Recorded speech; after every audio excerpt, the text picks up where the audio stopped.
Ricky Johnson is with me here, and I'm talking to him from his home in California.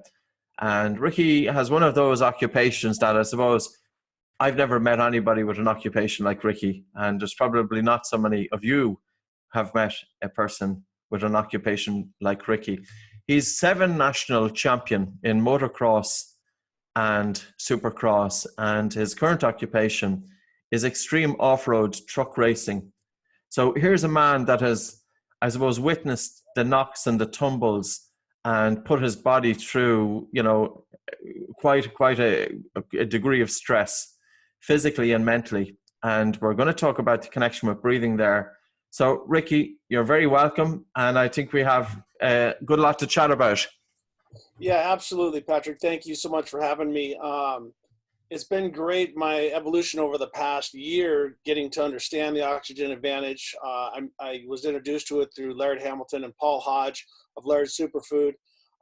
Laird and I met back in the 1990 when I was racing motocross at the time. And then we met again a few years back at the Baja 1000 when him and Paul Hodge raced their car. They soloed it, just the two of them swapping drivers and passenger, and it took over 40 hours. And I'm in the top class, what they call trophy truck class. So, and we spread the drivers out. So I was slated to run a third of the race, and then my teammates, but we ended up having issues. So I was curious to how they kept their focus and how they kept their energy levels and that. So they introduced me to the ketogenic diet, which is good for your head when racing, and then also with the breathing. So they were doing counts of 7, which at the pace that I run in the truck, I can't, that's a little too long. So I go 4 and 4. And what this does is that it sort of calms my head, keeps my body down. And I've noticed that taking that, I never, even in the most extreme conditions, I never get over like 120 when it comes to heart rate. So I found that by nose breathing, it keeps it much more quiet on the microphone with my co-driver, and then also it keeps me calm. And so in the state of everything going crazy, because at some point we're going about 120 miles an hour. It's an open course, so there's spectators and dogs and all kinds of crazy stuff. And then we're going through, these trucks have 40-inch tires. They have about 3 feet of suspension, and so things are bouncing around quite a bit. So for me, it's my quiet place because it drowns out everything else, like layered in a big wave or a rock, someone climbing rocks or doing other things. When you get extremely focused, then all of your problems go away. And breathing is the key. And so it's like, let's go back. Without breath, there is no life. And so I found myself where I, hyperventilate through my mouth. I get tingly. It's like my hands start to go numb, and I had all these issues. Yes. Now I can keep my body, my lower back's not as sore, just everything. So that's a long introduction to say thank you, but thank you for the work that you've been doing. Yeah, no, I think it's great. It's great to explore this. So Laird was talking about, he was breathing in, because I know Laird through XPT Life, and they have the breathe and they have the movement and recovery program, which is tremendous. I've done it a couple of times. It's pretty tough on me. I dread it, I have to say. But for somebody who is more of an athlete and in that realm of things, they would find it's exhilarating. It's super. So tapping into Laird with his breathing. So what they were doing when they were driving was it breathing in for 7 and breathing out for 7? Yes, that's what Paul had told me. And that was able to sustain their energy and stuff, because as I said, they were out there for over 40 hours. Without sleep, or well, I'm assuming now they're taking turns, but how long would they, how does it work? So you have a driver and you have a navigator. So in our truck, I still have a GPS unit that I can see, because when we get going really fast, I trust my co-driver to call out different things. And now with a device called Lead Nav, which is an app for an iPhone, so we have an iPad, and we can actually do audibles. So just like your Siri says, in 1,000 feet, turn left. So we do that, and it gauges your speed. So it gives you about 10 seconds. So I'm going about 120. It will say yellow, rock on right, in 1,000. It might be an on-off deal, but it's about 10 seconds. And then it'll go 5 seconds. Then it'll give me another warning. yellow rock on right. And we pre-ran the course, so you remember a lot of this, but they're little key things. It's just like, I always say, it's like listening to a song. If you try to just a cappella it, just do it, it's not going to happen. But the different rhythms and the different songs and everything helps you remember the words. So that's how it reminds me. So for Paul and for Laird, they did something unique. Some guys do it, but it's very tough, is that you go from driver's seat to passenger seat. So they never got a break, because one was navigating, and so when you're sitting over there, you're staring at a computer screen or a navigation screen or a Lowrance or an iPad, saying, okay, we got a left, we got a 45 left, we got a big hole, we got this, I got that. So you're very busy as a navigator. Then the driver is watching out the windshield, driving, doing what he's doing. And then he might go back to, like I have mine when I question something. If I'm coming over a rise and I want to go really fast, I look to see if I put a green dot means I can send it, or if how sharp the turn is. So then so I can kind of go back and forth. But that was the thing for those two to keep their focus and going for that long period of time. I was like, what are you guys doing for diet? What are you doing for breathing? Because I know that I can learn something from you. Even though I'm at the top class and I'm going faster than you, there's something that I can take from what you're doing to make me better. Yeah. In terms of stamina and things like that. It's amazing. 7 seconds in and 7 seconds out, you would need some breathing training to get to that point. Exactly. Especially when you are so focused on doing what you're doing. You're talking about, 4 breaths per minute there. Now, it could be done. So what you were doing is you found it easier. You were doing 4 seconds in and 4 seconds out. So you were doing a breath every 8 seconds. So you were doing 7.5 breaths per minute, which is still a very, very low breathing rate, considering most people in the Western world are certainly breathing 14, some are breathing 16, and some are breathing 20 breaths per minute. Now, 20 breaths per minute, Ricky, even though it's considered normal, unfortunately, very few people, who are breathing 20 breaths per minute, if they go to a healthcare professional, very few healthcare professionals will pick up on it, and very few will teach that individual to gently slow down their breathing to normalize minute ventilation. And it's not just about the rate. We also have to consider tidal volume.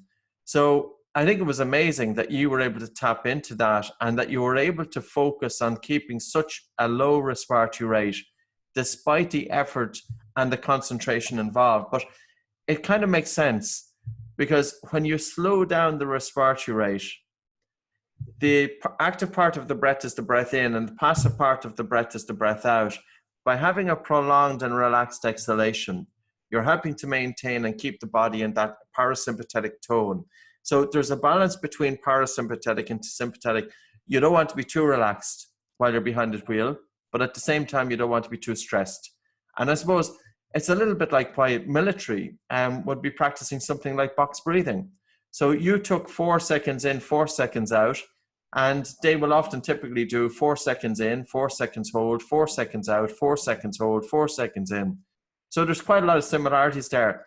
But nasal breathing is definitely the start of it. Do you think many of your peers and colleagues would be unconsciously, or, without having to think about it, resorting to nasal breathing? Or have you ever you're driving a truck and you're hearing the guy through the mic and he's breathing so hard? Well, I have my co-writer, his name's Neil Mason, and he's a big guy. Mm-hmm. And so all of a sudden we get going down through the bumps and we're bouncing pretty hard. And I just hear, and I'm like, close your mouth. And he's like, no, I just open my mouth and then my fat belly bounces and it breathes for me. I'm like, you're blowing my eardrums out. Knock it off, man. So as I'm driving, doing my thing, I'm like, in 2, 3, 4, out 2, 3, 4, and I'm going to him. And then also I noticed that a lot of the people that I train, like yesterday, I was training. I also teach people as well. And the sheriff of Las Vegas, Joe Lombardo, he's going to be racing in the trophy truck class. And so I noticed that when he gets tense, all of a sudden I hear him, and I can hear him start to elevate his breathing. And I'm like, stop the car, close your mouth, And so I would actually count him. I said, now while you're driving, I'm just going to count in 2, 3, 4, out 2, 3, 4. And as you were teaching me using the hands, which I'm like I got my hand in front of him going in and out, nice and smooth. And all of a sudden he goes from being really tense to, I understand. And so I think a lot of people are like me when it came to breathing. With anything, more is better. You know, no pain, no gain. You know, like when I grew up in the 80s, it was you blew the muscles out trying to train, because if you didn't hurt yourself, you really weren't getting any gain. I'm pushing myself, and so I thought the same way with breathing. If I could pull in more air, that's going to get more oxygen into my blood. Yes. And I didn't understand the carbon dioxide and nitrous oxide and all of that. I just thought if I can funnel more air into my body, more oxygen, and express more carbon dioxide, the better it is. But what I've learned now is the balance. And the same thing, I've learned this with food, is that I used to think when I got hungry that I was dying. I was like, oh, I gotta eat. And so then I fell into the carbohydrate thing, eating bagels and all that rice and everything, because that was the craze, and pasta. It was the craze in the 80s. And then now I've learned through this keto, I don't stay full keto all the time, but I did lose about 25 pounds, and now I'm okay with being hungry, because that's the way it's supposed to be. So how does that relate to breathing? And so when I'm training now, I used to get that uncomfortable, that feeling of I'm swimming. I always explain it's like when I'm swimming, trying to do 2 or 3 laps underwater, and you get that that I need to breathe, you know. And there's no other sensation like it that makes you really fight hard. So what I found is that when I start to stress that way, I would immediately go to mouth breathing, because I could get in more air. But now that I've been doing your training with my bicycling and the different stuff, what I do is, and that's where the question I have for you. When I get to that point, I just slow down a little bit. But when I'm in a performance situation, when is it okay to use some mouth breathing to get you over the humps? Like, say you're climbing a big hill. You know, you see the Tour de France guys, they'll go through it to a certain point, then all of a sudden they're mouth breathing. Yeah, I suppose we want to look at somebody's everyday breathing first. I work with MMA guys. I work with rugby, professional soccer players. I've got a professional tennis player working with them on Friday. And I'm curious about how is that person breathing outside of the training? How are they breathing when they're resting? How are they breathing in bed? Like, do they sleep with their mouth open? You know, because it's our everyday breathing that's going to determine how we breathe during physical exercise. And if I can show somebody how to improve their breathing efficiency, to increase oxygen uptake in the blood, to increase oxygen delivery to the tissues, to help activate that more relaxed response. And we do it by simply, you know, when we look at functional breathing, I always use the 3 words: light, slow, and deep. Light. Don't overbreathe. Because if you overbreathe, you get rid of too much carbon dioxide from the blood through the lungs, and blood vessels constrict. And that's why if you take 5 or 6 big breaths, you start feeling lightheaded, or at least some people will. You know, so we have to turn that myth on its head, the myth that it's beneficial to take big breaths. The second thing is that we would do slow breathing. And slow breathing is, of course, improving the alveolar ventilation, or improving the amount of air per breath that's getting down into the small air sacs in the lungs for gas exchange to take place. And slow breathing is giving enough time for that oxygen transfer to take place. So we typically breathe in for 4 seconds, and then we will breathe out for 6 seconds. And I was just reading a paper yesterday, I put it on social media, individuals who were exposed to pain. So they measured their pain in terms of what they were feeling, and they had them breathe at different rates per minute. And the breathing rate that was most optimal for reducing pain was 4 seconds in and 6 seconds out. That they had heightened pain perceptions when they were breathing hard, when they were doing their normal breathing, spontaneous breathing or normal breathing, and it was reduced when they were doing 4 in and 6 seconds out. And then we're breathing using the lower regions of the lungs, because we have to bear in mind the human lungs are the greatest concentration of blood is in the lower regions, not in the upper. But as you were explaining, you know, your guy in your truck, he's getting stressed. He starts fast and shallow breathing. All he's doing is just ventilating dead space. He's not taking the air down to where the greater exchange of gas is going to take place. And I don't mean by taking a deep breath that you have to take a full breath. I don't mean by taking a deep breath that you have to take a big breath. I mean that we have to have a balance between all three. It's like a three-legged stool. You have biochemistry, which is your carbon dioxide. You have your biomechanics, which is your breathing low and, you know, using the lower regions of the lungs. And you have cadence breathing, or coherent breathing is slow breathing. Light, slow, and deep. And yeah, so there is a time during physical exercise that the air hunger gets too much. But the air hunger that you experience during physical exercise will depend on three things. Number one is your Bolt score. If you have an athlete that has a low Bolt score, that person is going to gas out quicker because their breathing is inefficient. Number two is the size of the nose. If you have a pair of nostrils like mine, you're pretty screwed. If you have really good nasal airway, it's a lot easier to sustain nasal breathing. And I know your friend with the nasal dilators, which I've used, which are tremendous in terms of the black rings and the intake. Yeah, intake. So they are tremendous in terms of dilating the nasal passages. And the third aspect is, the more you train physically with your mouth closed, the more the air hunger diminishes. But most people, I think sometimes it's probably the easier way out of it, and probably they're not thinking about the switch from nose to mouth breathing happens during physical exercise, typically between 35 and 40 liters of air per minute. It's when the air hunger gets too strong. But if that athlete was to continue breathing through the nose during physical exercise, over a period of about 6 to 8 weeks, the air hunger diminishes. Now, there is a time you're going up a hill, you have to switch to mouth breathing. You do it for a short period of time, and then you go back to nasal breathing. So for me, I've noticed the difference is that I would, like, it would feel like, you know, like they say for in military, when they're waterboarding somebody, when they're suffocating them, because there's a difference. You know, I've done jiu-jitsu and, you know, the mixed martial arts and stuff. I'm not a fighter, but I trained that way, and I've been choked unconscious through blood, which that's not that scary. You know, it all of a sudden you tingle a little bit and then doop, you black out. But when you feel like you're being suffocated, it's a whole different response in your head.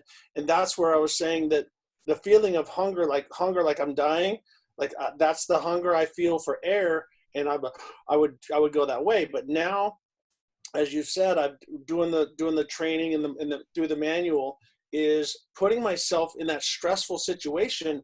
And what I'll do is I'll walk 10 paces, jog 10 paces, and then I'll just stand in place like flash dance and go as fast as I can. But then when I let go of my nose, like I am not comfortable. Like yes. I'm in a very stressful state right there. And it's hard. It's really hard for me, which it's supposed to be, to try to breathe slow. But I've noticed that now that when I'm on my bicycle or doing hikes or doing whatever, I can stay nose breathing the whole time. So you're I agree with you 100% because it's changed the way that I breathe. And what I like about the intake is because it has the little stickers that go on the outside the nose. It pulls the nose out.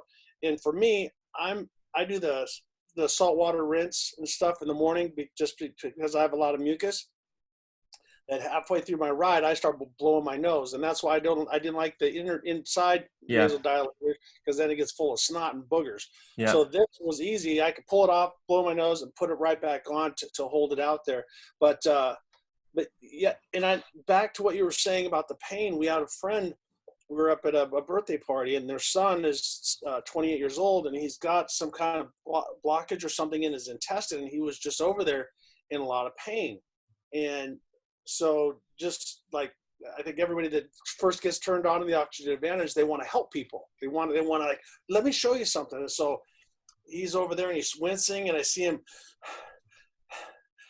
shallow, high breathing, everything you're saying. And I go over to him and I put my hands on his ribs. I said, breathe through your nose and slow. And I would count. I was doing it was doing 4 and Yeah. 6. Yeah. I'm going in 2, 3, 4, out 2, 3, 4, 5, 6. I'm doing it faster, Yeah. but anyway. Yeah. And I watched him. Oops, excuse me. Let me shut this off. All And right. so I watched him immediately go from. Stop. All right. I watched him immediately go from to calm down. So Yeah. absolutely, the 4 and 6 works phenomenal as for pain. And so for me, I've done different things throughout the years. You know, hurting myself, dislocating my hip, broken, and I have a fused wrist, and I have a partial knee replacement because my body took racing takes a toll on it. And so I was in a constant state of stress when it came to pain, and my blood pressure started going through the moon and stuff like that. And so I found that if I could breathe and calm myself down, my blood pressure came down, my stress level went away. Everything it worked out so much better. Yeah. Yeah. No, it can make an impact. In terms of blood pressure, a little bit about the physiology there. We have baroreceptors or pressure receptors in the major blood vessels, in the aorta and in the carotid arteries. When you slow down your breathing to a cadence of 5.5 and 6 breaths per minute, what happens is that the baroreceptors become exercised and it makes them more sensitive. And this in turn, then, you're also, by slowing down the breathing to 5.5 and 6 breaths per minute, you're stimulating the vagus nerve, you're improving functioning of the autonomic nervous system. Now, what I'm going to do is I'm going to come back to, you're talking about, say, your co-driver is one of these big guys, and he's supposed to remain alert for 40 hours. Now, I would have to say is, if I had a big guy in sitting beside me and he was to remain alert for 40 hours, I don't know if I'd want to be in there beside him. And I'll tell you this. The reason being is because the bigger the guy, if the neck is 17 inches plus, the airway can be narrow and the individual can suffer from obstructive sleep apnea. Even if he's a rugby guy, if he's a fit guy, you know, they're fit guys, they're strong guys, but they're big guys and they can have a compromised airway. So when we're talking about the upper airway, we're talking about the area at the back of where the nose meets the back of the throat and the back of the mouth meets the throat and the throat itself. So big guys typically will have a smaller airways, especially when they have a large neck circumference. Now, if you have a smaller airway, you're more predisposed to sleep apnea. This means that the individual can be snoring and then they stop breathing if they're having obstructive events. Then they wake up tired. Now, not all of them will be tired, but they don't have that stamina. And here's where concentration and focus comes in. We have to think about sleep as recovery. And I don't think anybody can concentrate if their sleep is messed up.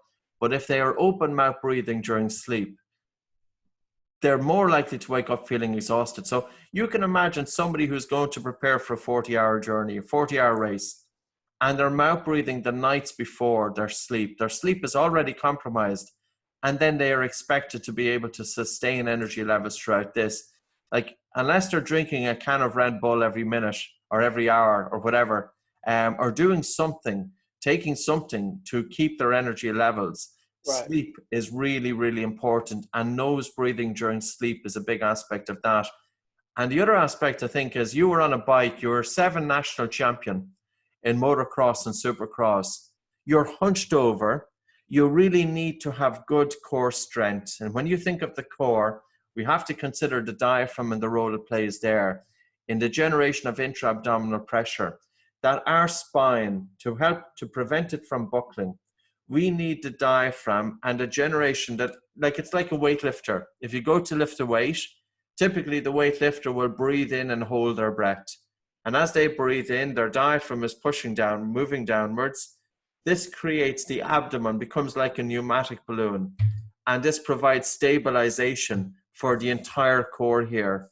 So functional breathing and functional movement go together. And I think if one is hunched over on a bike, I definitely would say that functional movement is necessary there.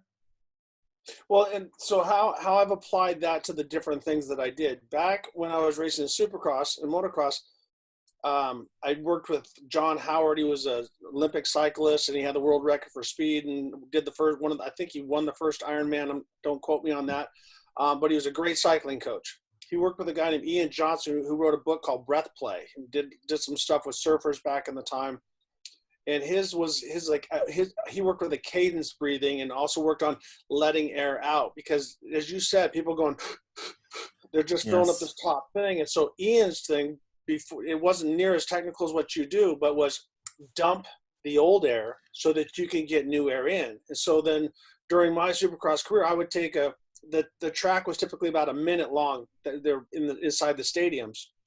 And when you had the big jumps, when you were like what they call a triple jump, where you're in the air, a couple seconds, there was always like four or five of those on the track. And so I would actually write on a piece of paper, breathe, breathe, breathe, breathe, breathe. And it was always an exhale. So when you hit the jump, like you said, you'd have to hold your breath in, get that strength as you take off.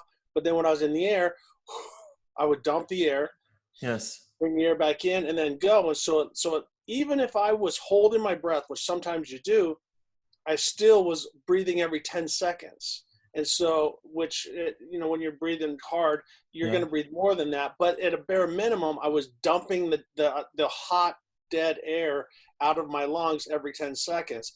And so that was helping me a lot when I was racing.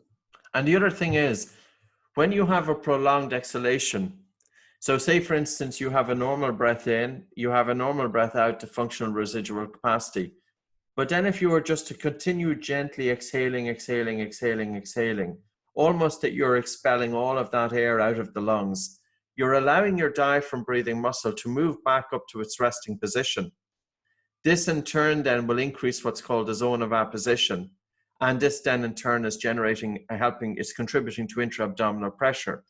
And you are right. If somebody, and it can happen in different sports, is that if they're gassing out, they breathe in, they have a partial exhalation before they need to breathe back in again. And as a result of the partial exhalation, the diaphragm is not resting fully back up. And as a result, then this is going to affect the zone of apposition. So with breathing, we have to consider the interplay between, it's not just about respiration. It's about focus, it's about concentration, it's about sleep, and it's about movement. And all of those things are necessary, I would say, in any sport, but definitely in your sport. Well, for me with the sleeping and going into that, because I know everybody that knows you knows about taping the mouth when you sleep. Every time I mention that to somebody, they freak out. They think they're going to die. They're like, there's no way I can do this. And I'm like, it feels weird the first couple times that you tape your mouth shut and you go to talk, so I've gotten a routine. If I'm going to tape my mouth, I go over and kiss my wife goodnight. She's like, oh, you're taping your mouth? I'm like, yep. And one of the things is that I didn't buy the tape, but I just had some of the fabric Band-Aids, and I'll crisscross Band-Aids and to hold my mouth shut. I wake up maybe once a night now. I wake up more rested. I don't snore. Sometimes I still snore when I think I'm really tired, or whatever. I do snore, but nowhere near as bad. And so my wife loves that. So I think it's the phobia that they're gonna suffocate themselves. Yeah. But as you're saying, holding everything in place opens up the nasal side. Yeah, there's no comparison, but it's the same thing. If we're breathing through the nose continuously during the day, and if you're doing light physical exercise with your mouth closed, and then you're upping the pace and you're jogging with the mouth closed, well, then it's easy to sustain nasal breathing during sleep. But I just want to show you this. This is what we brought out about a month ago. We brought it out actually for kids, because initially we were saying, of course, I've been, getting children to breathe through the nose for 18 years. How do I do it? And I was always cautious. We couldn't tape their mouths. So I was taping one way, every way, pulling up the jaws, different ways of doing it. And then we came out with the myo tape. For the adults, and it looks simply like this. You stretch it about 30%. And that brings the jaws in together. So the mouth is closed there, and there's no risk. So even if a person was feeling, that they weren't getting enough air. Now, if they were feeling that they were not getting enough air, what I would say is use the intake. So that's based on the Cottle maneuver. So when you have one finger here, and to use it during sleep. So it'll help keep the nose open. But the worst thing that anybody could do is have the mouth open during sleep. And here's the reason why. As I said, our airway, a good airway is the size of our thumb. A poor airway is the size of a Bic biro. When you have the mouth open, your tongue is not going to be resting on the roof of the mouth. And by breathing through the mouth, you're breathing in through the mouth, but your tongue is more likely to encroach on the airway. And your lower jaw here, the mandible, is also more likely to encroach the airway.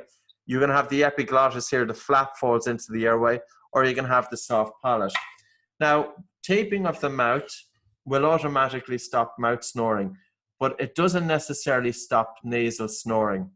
Because if we have, say, somebody with a totally compromised nose, when we consider, and again, this is overlooked in sleep medicine, I think most of the time, a sleep doctor will look at the airway. But an engineer, if it was an engineer, no engineer would look at a pipe without looking at flow. So say you have a guy in bed and he's breathing hard. As the harder he breathes, the greater the turbulence in the airway, and the greater the turbulence, the greater negative pressure as he sucks air into the lungs, which can cause collapse of the airways. If you had somebody breathing slowly during sleep, there's a lot less negative pressure and there's a lot less turbulence. The problem is not always the airway. The problem is also flow. And this is why we need to get breathing right during the day. And then breathing is better during sleep. And the other issue is if our breathing is off during sleep, we are at a greater risk of high blood pressure. And there are other conditions associated with it, but certainly the stress that sleep apnea has in the cardiovascular system. 20% of road traffic accidents are caused by driver fatigue. And even in pilots, you know, there's a friend, Dr. William Hang, he's based in the Agora Hills in California. And he always tells me the story. He's well aware of nasal breathing and he's fascinated by airway. When he gets on a plane, because he flies a lot, he'll always look at the pilot because he wants to see, does that pilot suffer from sleep apnea?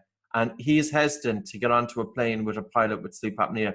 Some of them have overshot cities by a half an hour. In one study with British pilots, which I've put into a new book that I'm writing, the co-pilot has woken up, or one of the pilots has woken up out of a sleep to find the other pilot asleep. So, you know, sleep quality is really important for that. Well, and the thing is, adrenaline carries you so far that people don't realize. It's like when you're training, you're pushing yourself, you're thinking about the end. You know, you're like, yes, 5, 4, 3, 2, 1, you know. But when you're in a competition, the adrenaline is like when you watch two dogs fight or you watch a dog chase another animal or anything like that. You're in a different state of mind and the adrenaline that's hitting. So the breathing, I have plenty of things to keep me alert when I'm racing. So I use the breathing to level me out. So I make right decisions.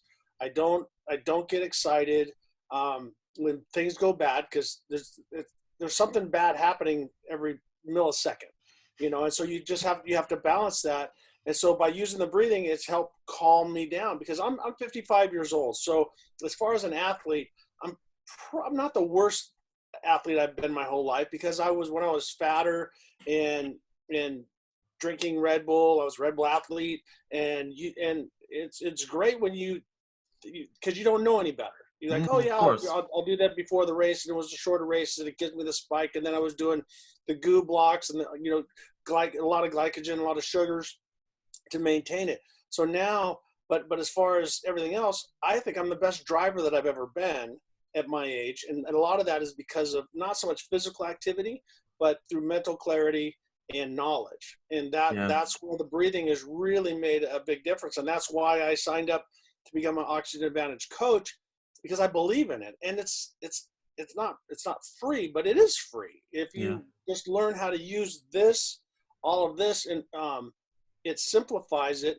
Because I find myself, because my big thing was I can't stand the sound of me breathing. Like if you get a whistling booger or something like that, or I hear anything like that, drives me nuts when I sleep, because I'm thinking, gosh, if I can hear it, then my wife can hear it, and So we always have a fan on in the thing. So what I would find myself hearing myself breathe.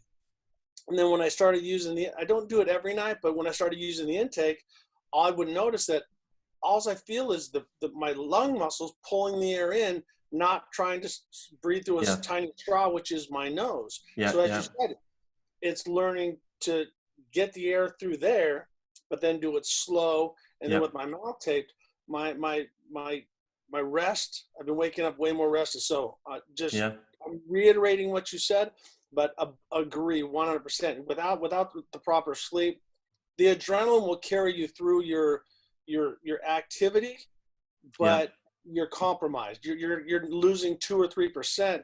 But if you're racing against the best in the world, you can't give that up. You wouldn't give up. You wouldn't take a cylinder out of your motor. You wouldn't take air out of your tires. You wouldn't go a longer route. So why take the most basic thing like breathing and compromise that? That was my angle. So I need to be the best that I can be, and through breathing was the key for me. Yeah. It's funny, Dr. John Dulyard, I'm not sure whereabouts in the States. I think he's based in Colorado, but he published a paper back in 1991, and he looked at the breathing of athletes with nasal breathing, and he found that with nasal breathing, they entered the flow state. Now, you can imagine that when you're racing, you are entering. I remember reading something about Ayrton Senna when he was driving a car, and he was talking about almost that everything slowed down, that the driver and the race became one, that he was completely immersed, that everything was just happening simultaneously with time, that the critical mind was completely aside, and he had 100% of his attention doing what he's doing. Now, for 20 years, I was the complete opposite. I was mouth breathing, I was waking up tired, and I was fast upper chest breathing. And it does deprive the brain of blood flow.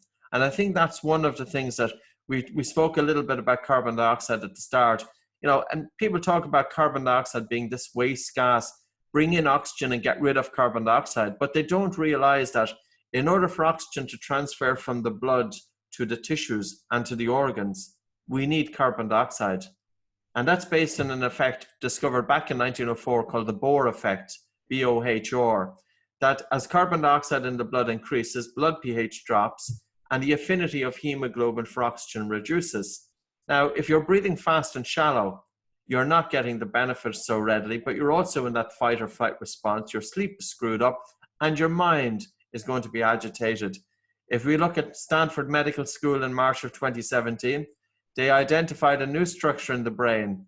They first identified it in mice, and then they identified it in humans, in the locus coeruleus, and they said there is a structure in the brain that is spying on your breathing. And if you breathe fast, that structure gets agitated. But I find it ironic because when we get stressed as human beings, we breathe fast and hard. And it's the very thing we shouldn't be doing. That it's almost that nature has let us down, but has nature let us down? Or it's just that we haven't evolved quick enough, because throughout our evolution, maybe 10,000 years ago, if we were in a stress, it was typically a short-term stress, and it was accompanied by physical exercise. We had to run, we had to fight. So our breathing geared up. Yes. Yeah. And now you're sitting behind a wheel, you're getting into that state of stress, your breathing is getting harder and faster, but you're going nowhere. So you're running in the inside and you're sitting on the outside, and that's the opposite that we need to do. So I think there's a huge role to bring breathing into management of stress in that instance as well. It's almost that it's all tied in together. Well, and for me, that's everybody wants to get into a truck when I do driving instruction. They just immediately, they want to just go fast. And I'm like, and so what I learned through the military is the crawl, walk, run. And you have to learn the muscle memory of what you're doing. And it's the same with breathing. If I don't practice when I'm driving, have my mouth closed, in, for, out, for, and like I said, that's just the rhythm that I like to use, because when I'm bouncing around and doing what I'm doing, that's a good level for me. Mm-hmm. And I think that everybody needs to play with it, because if you're like Laird and those guys, Laird and Paul are, yogis basically when it comes to breathing. So if 7 is good for them, then great. But if not like 1 and 1 is not enough. It's just, it's too quick. So taking the time to do it when, like, just like now, like you're closing your mouth, you're breathing slow, and I don't see you breathing in and out. It's just nice and slow because I'm using my mouth basically to exhale as I talk. Mm-hmm. But doing this has calmed me down, I'm going to say 20 to 30% in the truck. And I don't get as agitated. I don't make as rash decisions. Still crash. That's part of it. When you're at the bell curve of performance, sometimes you go a little too far and you make mistakes. That's breathing is not going to stop you going too far, but it does keep me in a good situation. But back to my initial statement is, when I'm training these guys, if I can keep them calm, they don't get nutted up and they don't start making mistakes and guessing, And so so when I get them out of the car, I say, okay, let's breathe in 2, 3, 4, out 2, 3, 4, and keep your mouth closed. And then once they take it into the vehicle, I notice that let's say they were more like a curve like this. Go really fast, really slow, really fast, really slow. I could slow that curve down to where if they do make a mistake, they can recover, So they're just everything is working great. And we talked about the intake situation. That's, as you've seen it, you can go to intake breathing, and so you put these little magnets there, and when it sticks to your nose, it pulls your nose out. And so for me, when I'm driving, I love it because I'm in a closed helmet with, a dust sock and fresh air being blown into my helmet. But that's the thing. I'm not worried about breathing, and it's not something that can obstruct. And if I don't like it at any point, I just pull it off, and the little magnets are stuck to the side of my nose, which they don't, they're just flesh colored and sit there. Yeah. Yeah. Do you make a habit of bringing attention to your breathing at different points throughout the day? Not necessarily when you're racing, but if you were going for a walk, if you're going to a gym, if you're doing exercise, if you're resting, do you make a habit of observing your breath? Yes, because when I'll like right there, see that?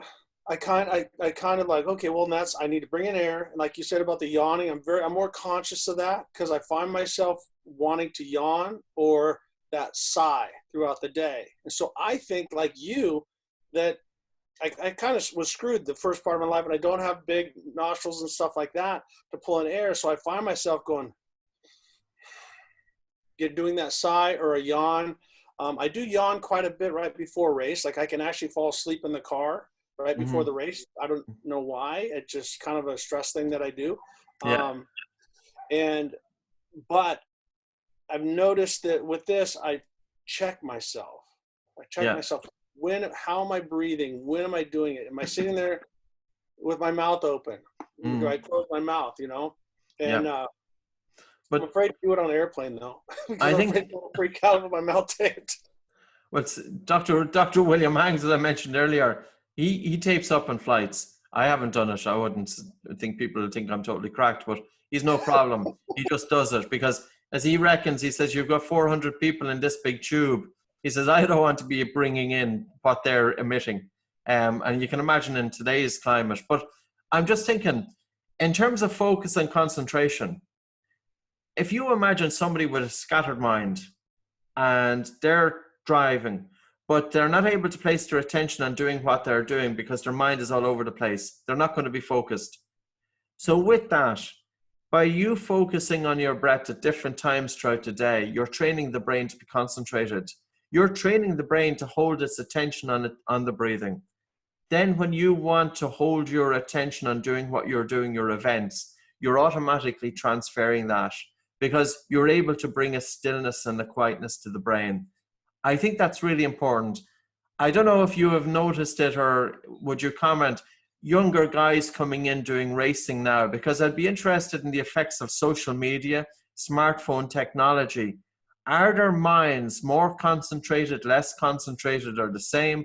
Do you see any difference? Is there any scatterbrains coming in? What can you do, or what would you ever do in terms of improving concentration for these individuals?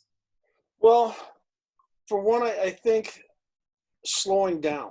You know, simplifying. I grew up in a great time when there was, I mean, they just started coming out with cell phones. I remember having one of the big brick phones in 1987, and I was one of the cool kids on the block. You sure were.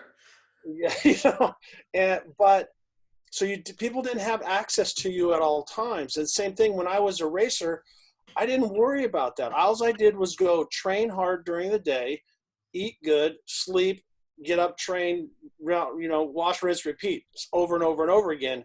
At the end of a race, I didn't have to tweet how I felt or what I did or listen to the access or whatever. If somebody wanted to insult me, they had to come physically have contact with me.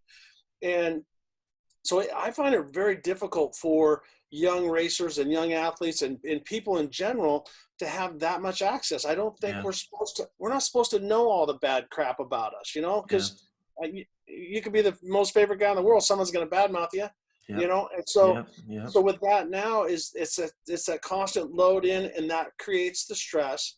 If they can take the breathing to slow it down, they'll digest the stress and what's going on, and it'll be a more even plane back to the curve. It doesn't go, life is great, life is terrible, life is great, life is terrible. Yeah. It's great and it sucks at all times. It's just in how you look at it. And so if we can get more younger people to say, slow it down and get back to the basics, like Laird told me, it says, when you get smacked on the ass when you're born, you breathe in life. When you die, you breathe out life. Yeah. And so in between that, utilizing it makes it, I think, a much better place. I'm kind of over dramatizing and making it romantic, but I think that would help the world today. I think so too. I think there's a void, and I think that's part of the reason why breathing is getting more attention. It has become hot. Breathing has become hot. It's no longer the domain of the guys, typically tree huggers, the guys with the open sandal brigade, etc. That there's very much high achievers putting it into practice. So it's very interesting in that regard. So I think just to bring it all to a close, you were talking about in terms of gradually exposing the body to higher carbon dioxide, and we should be considering wearing masks, or we should be considering, what I mean is we should be considering the effect of wearing masks in terms of the pooling of carbon dioxide. And to touch on that, because we see a lot of posts on social media that, for example, we use masks for training, and I'm not sure where my mask here is at the moment. Mine's in my truck right now. Yours is in your truck. So we use these, and we purposely have individuals do physical exercise or even sitting down with a mask on. There's a valve on the front, it's sealed, and we purposely do it to add an extra load onto their breathing muscle, but also to pool carbon dioxide. And here is the reason why. Atmospheric pressure of carbon dioxide is 0.04% of the atmosphere. Atmospheric pressure at sea level is about 760 millimeters of mercury. But the pressure of carbon dioxide in the blood, in the arterial blood and lungs, is 5%. Our body needs a lot more carbon dioxide than what's in the atmosphere. Our carbon dioxide is produced internally by the metabolism. So, as a byproduct of metabolic activity, whereby as human beings, where food meets oxygen, it's generating energy, carbon dioxide and water is generated in the process. It's a byproduct. So as carbon dioxide comes from the tissues into the blood, it's important that we don't breathe too hard, because we get rid of too much carbon dioxide from the blood to the lungs, blood vessels constrict. However, many people have a reduced tolerance to CO2, and when they wear the mask for the first time, they are going to feel air hunger. And I think I like the analogy that you used in the military. You said crawl, slow walk, walk, run, or something to that effect. Well, with the mask, we should be doing the same. That if and I'm not saying that, I think what I'm hearing out there is that wearing a mask is dangerous. I don't see wearing a paper mask as dangerous in any shape or form. I do understand that it can be uncomfortable for some people when they first put it on, because there will be a pooling of carbon dioxide. We have to bear in mind that the paper mask is completely porous. So blood oxygen saturation is not going to drop. And if it does drop, it can drop because of the affinity of hemoglobin for oxygen being reduced. In other words, hemoglobin is releasing oxygen, and as a result, that could manifest in a reduction to the pulse oximeter. So I think just in terms of tying it in together, because it's topical at the moment, and we were talking about wearing the mask beforehand, but it must be the same for some of your guys in the truck. So fresh air is being brought in, but they are wearing a mask as well. I wonder for those guys who have poor CO2 tolerance, how does it impact them? Well, and now that you say that, that makes perfect sense, because I have a skirt that closes everything. So the carbon dioxide is going to leak out, but it's still circulating around. So I'm probably doing a lot. So doing the nose breathing and the mask, the mask breathing will probably help them tolerate more carbon dioxide and help them. So that's a very good point, that if I can point that out to my students, that sitting and watching TV or a movie, put the mask on, it makes your lungs work more, and it makes your body be more efficient using the carbon dioxide. So there I learned something that's something that I want to push to them as well. Yeah, and when we start doing reduced breathing initially, even doing the exercise and breath holding, it can bring on a headache, and wearing a mask for a prolonged period of time can do it. So I think it is a case of try a mask on for say 15 minutes, then take a rest. Try it on later in the day for 15 minutes. The next day, do it again for 15 minutes, and gently build up the length of time that you're wearing it, and become accustomed to it, that you should be comfortable. So Ricky, it was a great conversation. We're going to draw to a close. And I think in terms of the application of breathing for your sport, it was amazing. I want to point out to our listeners in Europe, it's 120 miles per hour was what the speed that Ricky said earlier on. We're in kilometers, so I'm not sure what that is in kilometers, but off the top of my head, you're probably talking about 160 to 180 kilometers or thereabouts. That is fast. I've driven myself at, testing out in a motorway, 150 kilometers per hour, which is over the limit here in Ireland. I've done it once or twice, so I can understand the speed of that, but I can only imagine when you're going over hills, turning corners, and you have a guy beside you giving you directions. One lapse and it's over. Yeah, and so I agree. I want to thank you for taking the time to chat with me. I've really enjoyed going through. I got my manual that I printed out. Good stuff. And I highlight all my stuff to try to be. One thing that I've learned is that I'm still not a great student at 55 as I was when I was in high school. But one of the things, and I'll finish with this, is with the breathing that helps me is because I'm massively ADD, and I found out that a lot of the special forces soldiers and stuff are. And a lot of people think that's a curse, but when it comes to racing and doing what we're doing, it's a blessing. So actually just taking that little voice in the back of my head, counting the in 4, out 4, drowns out the external thoughts. And so when I can have something to bring me back to focus, it's helped me out quite a bit. So I want to thank you for all the work that you've been doing. I want to thank Laird Hamilton and Paul Hodge. I haven't met Gabby yet, but I really appreciate them introducing me to this. And it's made a difference in a 55-year-old little kid getting to play in the sandbox that he does. Well done.